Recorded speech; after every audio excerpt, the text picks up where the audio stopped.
Halo semuanya, apa kabar? Di video ini saya akan menjelaskan buku yang berjudul Di Kaki Bukti Cibalak. Nah, boleh lihat dulu. Buku ini adalah buku yang ditulis oleh Ahmad Tohari. Pada kesempatan kali ini, saya akan menguraikan bagian sastra yang tidak hanya menceritakan narasi, tapi juga penuh dengan kritik sosial dan cermin untuk perubahan kehidupan. Nah, buku ini awalnya dirilis pada tahun 1986 dan buku ini menggambarkan perdesaan tahun 97-an Indonesia, dikepung oleh pemerataan, ketidakadilan, dan cakop. Kita akan mengamati bagaimana kritik terhadap komandan dan interaksi masyarakat dalam buku ini, gimana mencerminkan aktualitas yang sering kita hadapi. Tidak hanya secara historis, tetapi juga dalam kita era saat ini. Tujuan dari pembicaraan kali ini adalah untuk memperluas dialog dan mendorong semua orang untuk lebih cerdas ketika menganalisasi literatur. Karena di balik setiap narasi adalah cerminan dan dari dinamika sosial yang menjamin fokus kami. Nah, marilah kita lanjut di sinopsis dan karakter utama. Kisah di bawah Bukit Cibalak menceritakan pengembaraan Pambudi, seorang idealis muda 24, tinggal di Tangir, berdekatan dengan ketinggian seperti Himalaya. Pambudi dikenal sebagai perhatian yang jujur, cerdas, dan tinggi terhadap orang lain. Dia bekerja di dalam lingkungan administrasi kota, khususnya di sekitarnya, dan segera mencatat bahwa situasi dalam praktiknya menyimpang dari skenario yang diantisipasi. Konflik utama bermula ketika Pambudi menantang kebijakan yang dijalankan oleh Lurah Dirga, pemimpin desa yang otoriter dan korup. Dirga dengan segala intriknya memanipulasi data serta mengalokasikan dana desa untuk kepentingan pribadi ya. Di tengah situasi ini, Pambudi harus menghadapi fitnah dan pengasihan. Keberanian dan tekadnya membawanya untuk meninggalkan desa dan melanjutkan pendidikan di Jogja, di mana ia mulai bekerja di surat kabar untuk mengungkap praktik-praktik korupsi yang selama ini tersembunyi. Mari kita lanjut untuk isu. Nah, ada 3 isu yang penting di buku ini, yaitu pertama isu sosial. Isu kesenjangan sosial dan ekonomi menjadi salah satu tema sentral dalam Di Kaki Bukit Cibalak. Ahmad Tohari menggambarkan bagaimana masyarakat di kaki bukit tersebut hidup dalam kondisi yang berbeda-beda, mulai dari yang miskin hingga yang berkecukupan. Hal ini menimbulkan ketegangan dan konflik antara warga. Orang-orang kaya di kampung itu hidup dalam rumah besar dengan pagar tinggi, sementara yang miskin hanya bisa memandang dari balik gubuk terlewat mereka. Nah, ini referensi dari halaman 45. Analisis dari kutipan ini adalah menunjukkan adanya jurang pemisah antara si kaya dan si miskin. Ahmad Tohari menggunakan kabaran ini untuk mengkritik struktur sosial yang tidak adil, di mana kekayaan hanya dinikmati oleh segelintir orang, sementara mayoritas hidup dalam kemiskinan. Isu ini relevan dengan kondisi masyarakat Indonesia, terutama di pedesaan, di mana kesenjangan sosial masih menjadi masalah besar. Artikel dari BBC Indonesia berjudul Ketimpangan Ekonomi di Indonesia, Kaya Makin Kaya, Miskin Makin Miskin. Artikel ini membahas bagaimana kesenjangan ekonomi di Indonesia semakin melebar, dengan cerita tentang petani di Jawa Tengah yang kesulitan memenuhi kebutuhan sehari-hari. Untuk isu yang selanjutnya adalah isu budaya. Buku ini juga mengangkat konflik antara tradisi dan modernitas. Masyarakat di kaki Bukit Cibalak dihadapkan pada perubahan zaman yang membawa nilai-nilai baru, seringkali bertentangan dengan adat istiadat yang telah lama dipegang teguh. Kutipannya adalah anak-anak muda mulai meninggalkan cara-cara lama, sementara orang tua tetap bertahan pada adat yang diwariskan nenek moyang, yang di halaman 78. Analisis dari kutipan ini inilah menggambarkan generasi muda yang mulai terpengaruh oleh modernisasi, sementara generasi tua berusaha mempertahankan tradisi. Ahmad Tohari menyoroti dilema yang dihadapi masyarakat dalam menghadapi perubahan zaman, di mana modernisasi seringkali dianggap mengikis nilai-nilai budaya lokal.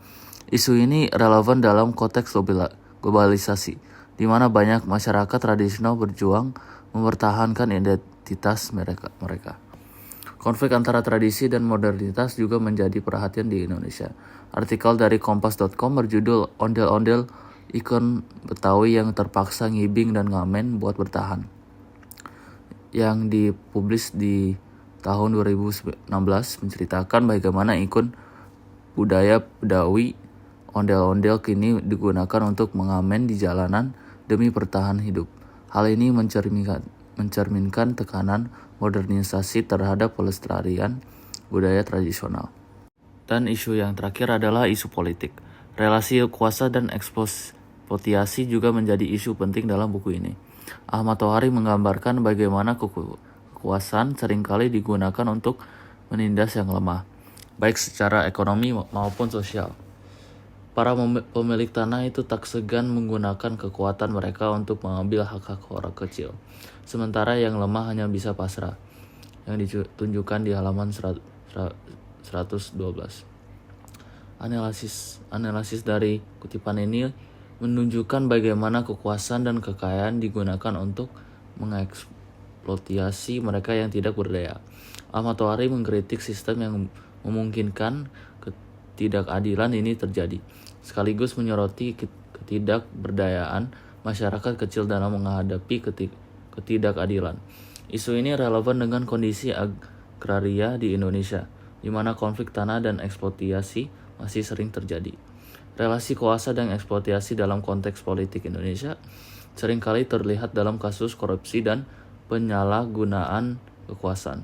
Sebuah artikel dari Tempo.co berjudul Konspirasi Izin Sawit, pencaplokan tanah adat di balik suap, mengungkap bagaimana pejabat lokal bekerja bersama dengan pengusaha untuk mengambil alih tanah adat melalui suap dan manipulasi izin. Lanjut dengan kelebihan. Nah, pertama, penggambaran realitas sosial yang mendalam. Orang-orang Tangir adalah keturunan dari dua kelompok orang yang berlainan. Kaum Kaula yang dulu dipaksa oleh Raja Mataram untuk membuka tanah-tanah rawa di sekitar kaki Bukit Cibalak adalah nenek moyang kebanyakan orang Tangir. Buku ini berhasil menggambarkan realitas sosial dan budaya masyarakat desa dengan sangat detail, termasuk stratifikasi sosial dan pengaruh sejarah. Kedua, karakter yang kompleks dan berkembang. Pambudi merasa masyhul dan kecewa karena calon yang dijagokan kalah. Ia menginginkan Pambudi yang terpilih sebab Pambudi menyenangi otaknya. Karakter Pambudi digambarkan dengan baik, mulai dari idealismenya hingga konflik batin yang dialaminya. Hal ini membuat membaca dapat merasakan empati terhadap tokoh tersebut. Nah, untuk ketiga, tema kemanusiaan dan solidaritas. SOS, Mbok Ralem berada di telapak tangan kanker. Ia tak mampu berobat kecuali kalau ada sedikit percikan semangat kemanusiaan yang diberikan kepadanya. Buku ini mengangkat tema kemanusiaan dan solidaritas, terutama melalui upaya Pambudi untuk membantu Mbok Ralem. Hal ini memberikan pesan moral yang kuat. Kekurangan pertama, fase yang terkadang lambat. Beberapa bagian buku terasa lambat karena terlalu banyak deskripsi dan detail untuk mungkin tidak selalu relevan dengan alur cerita utama. Yang kedua, penggunaan bahasa yang kadang sulit dipahami. Penggunaan mantra dan bahasa Jawa yang tidak diterjemahkan dengan jelas dapat membuat pembaca yang tidak familiar dengan budaya Jawa merasa kesulitan memahami konteksnya. Ketiga, karakter yang terlalu stereotip. Beberapa karakter seperti Bu Runtah digambarkan dengan secara yang terlalu stereotip, yang mungkin mengurangi kedalaman dan kompleksitas karakter tersebut. Sebagai kesimpulan, Di Kaki Bukit Cibalak karya Ahmad Tohari merupakan karya sastra yang kaya akan kritik sosial dan refleksi mendalam terhadap realitas kehidupan masyarakat perdesaan.